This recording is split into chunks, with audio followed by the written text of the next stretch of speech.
Governor has not responded to, but perhaps just to jog the memory of the committee and Senator Onyonka.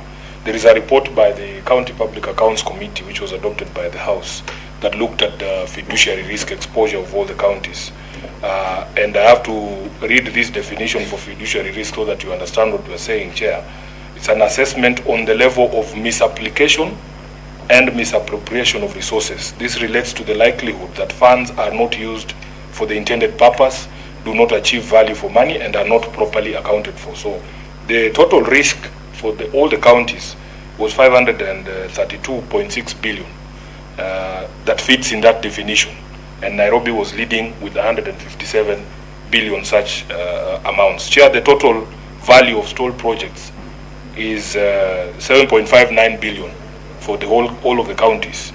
But out of that, Chair, you'll see, like, for our 4 hospital projects alone, we are talking a total of about 1.36 billion Kenya shillings. So it's a serious issue, Governor, and I wish that we would focus on that before we start looking for governors of LA to come and sign agreements with us. We need to resolve our own issues here. We finish Joseph. We don't do that, Senator. But I agree with you, and I'd love to see the report on fiduciary risk. It will be important to look at it. If you can share, please. If you have the same number, I just forward to you right now. The number is this. I think you need to have conversation on that, the two of you, and maybe you can even advise the committee to help you on that. So, as you said, the condition grant is very important to offset for this city. Chair, Mashima Paris. Chair, I wanted to make a follow-up on the, on the point that the governor was trying to say that Nairobi should be looked at a bit differently from the other counties.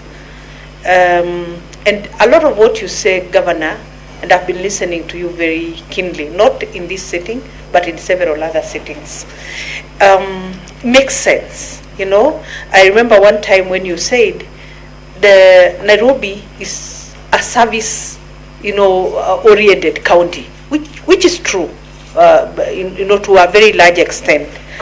But also when you say Nairobi contributes so much, let's say, like if the example you have used of power, it does.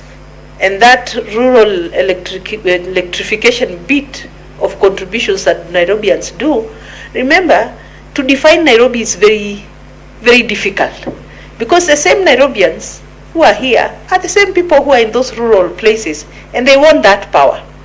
And you are Nairobians also.